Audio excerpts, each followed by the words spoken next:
How many takes this is going to take to make it happen, or how many days for that matter. I'm going to try and talk about the tweaked version of the German rig, which I have been using recently for bottom baits and some balanced baits and snowman setups and things like that. So, got a bunch tied up here. Basically, make them with either a coated braid or a fluorocarbon hook link, and that is just tied to a swivel which has been attached to the hook, and then another hook, or then another swivel, or a some other sort of Charlie, don't touch that please, way of attaching your bait to the hook itself. I'll zoom in on all this so it makes a little bit more sense. Basically, the idea is that it can twist completely. The hook is completely free to go whatever direction it needs to hook the fish. So basically, even if it's upside down, it will flip around and get the fish, and I'll do a close-up of that as well.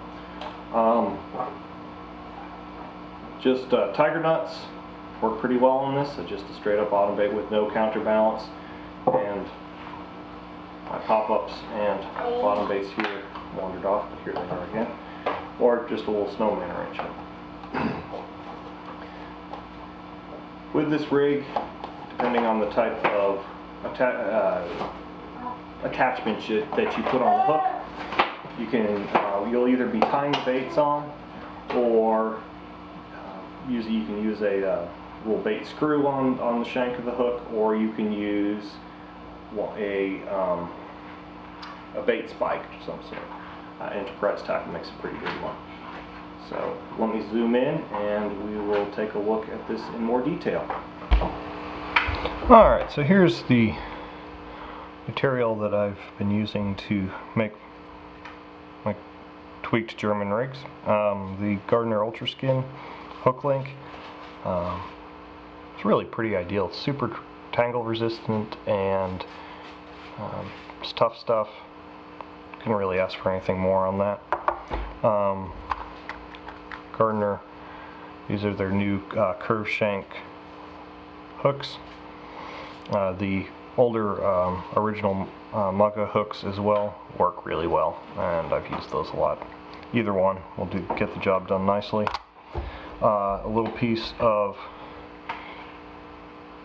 silicone tubing, and Gardner just launched these. This is kind of a little bit finer diameter silicone, larger than of course you would use to go on the hook or something like that, but it's just right for going over the eye of the hook and the swivel. So a little, I think, C-lock swivel here. You can use any sort of swivel with the quick attachment, but these are a little bit smaller. They're more designed for this sort of application, and they don't, C-lock is very small, so it creates a little bit neater presentation.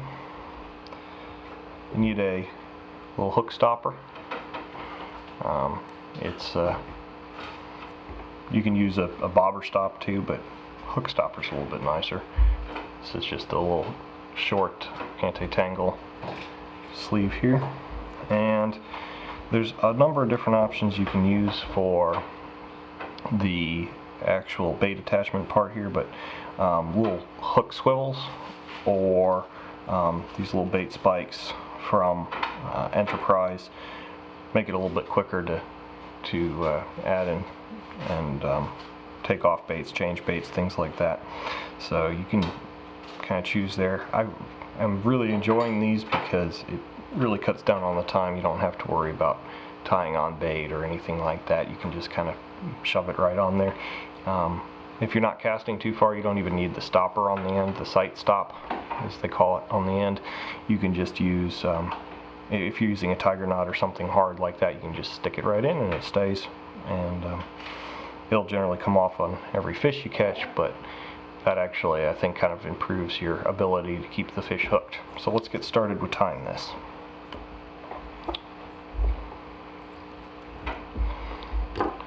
Alright, first take about This is an 11-inch piece of paper, so I'm going to take about 13 inches of hook length.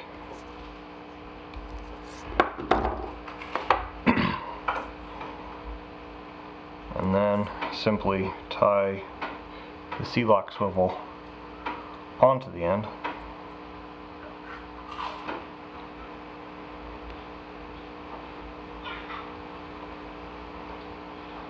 As I said, I use a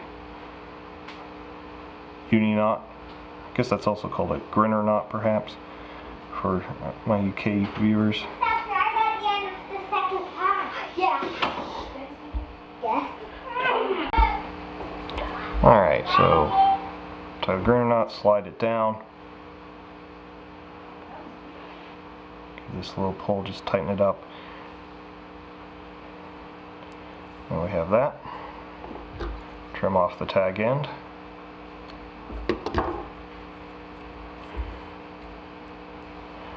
Now we'll get out our hook. In this case I'm using a size 4 CVR, which is the curve shank Riga hook, one of the newer hooks from Gardner. Nice Teflon coated hook with a really pronounced curved shank. I have a great hookup on ratio on these. Alright, so now we have the silicone here, and I'm going to cut off a few millimeters off of one end and set that aside. You can use these from Gardner as full length here, but I prefer to keep them a little bit shorter. They don't have to be full length, and it makes for a slightly neater presentation.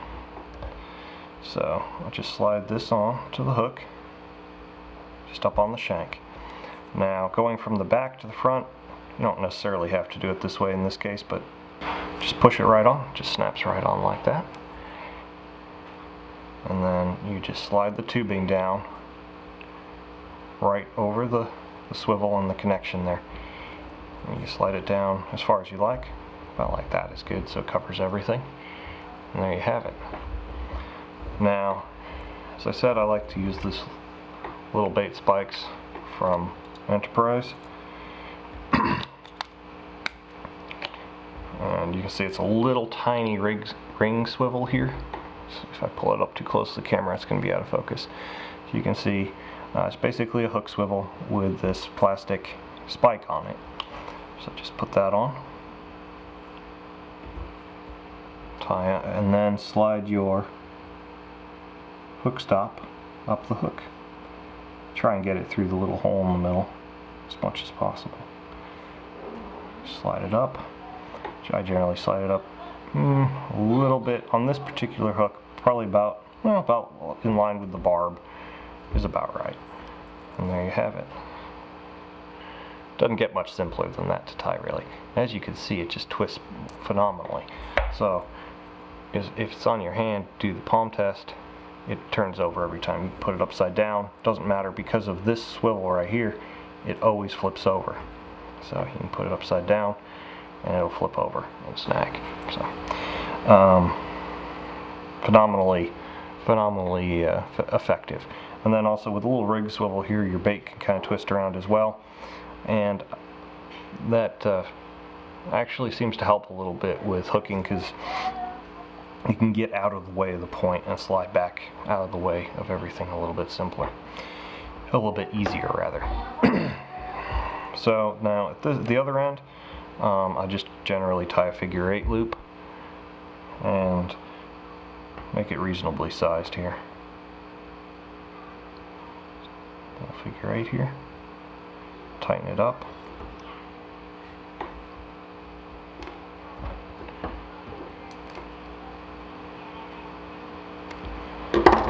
and then before I put this in my rig box, I'll typically go ahead and put the... So as I mentioned before, this rig is for bottom baits, and that can take the form of tiger nuts, boilies, corn, pretty much anything. In this instance, I'm going to show a couple of different things I've used to success. One is a So we can get that in focus. There we go. Some chocolate malt pop-ups and boilies from Rod Hutchinson. And here's the bottom bait and the white pop-up. So these are semi-soft. And we got the bait spike here. And you can just put it right through the bait. Just right through like that. If you want to pull it all the way down, you just take a pair of pliers, grab onto the end of it, and just pull the bait down to where you want to go. I generally put it halfway down the swivel. Gives me the kind of separation I like. And then you can simply slide on the pop-up. Now, this is a rig that obviously doesn't have anything holding the pop-up on, and it'll work just fine for closer range stuff. If there's a lot of turtles or smaller catfish and things like that, you probably want to cut down one of these baits here and put one of the sight stops that are provided with these on there, and I'll show that in the next bait I do. So let me change this. This is one of the sight stops I mentioned. Basically, it's just a rubber half circle. It has a little hole in the middle, and the spike has barbs on it, and you can push it on to where you want, and then you can cut off the rest of the spike since it is soft plastic. So on a boilie, push it in to the point where you want it, take the sight stop, if you can pick it up, and push that on down to the boilie, and then trim off the excess, and then you have a nice little boilie with a little bright spot on it that would also help keep it on. The other bait I like to use on this is a tiger nut, and with these spikes here, you can generally put it right through the tiger nut. If it's a little bit hard, you can take a baiting needle and create a bit of a hole and just put it through and kind of just clean out a little hole there so that the spike will go through easier. Just take the spike, push it right through, and as I said, you can trim it off however you want, and then you can put on the sight stop if you want. Now the sight stop I would definitely use if you're casting longer distances, but for most part, you know, anything up to probably 50 yards, it'll stay on there just fine, and you won't have any issues. So with the bait on here, you can see it'll turn very quickly. It's a great little rig, super simple to tie, and we'll hook the fish in the lower lip or somewhere desirable pretty much every time. I don't think I've had one on this rig that wasn't well hooked. So give it a shot. If you like this video, don't forget to hit like and subscribe to my channel, and I'll try and keep them coming with various tutorials and reviews and anything else I can think of. If you got something you'd like to see, put it in the comments below and I'll try and do it. Thanks for watching.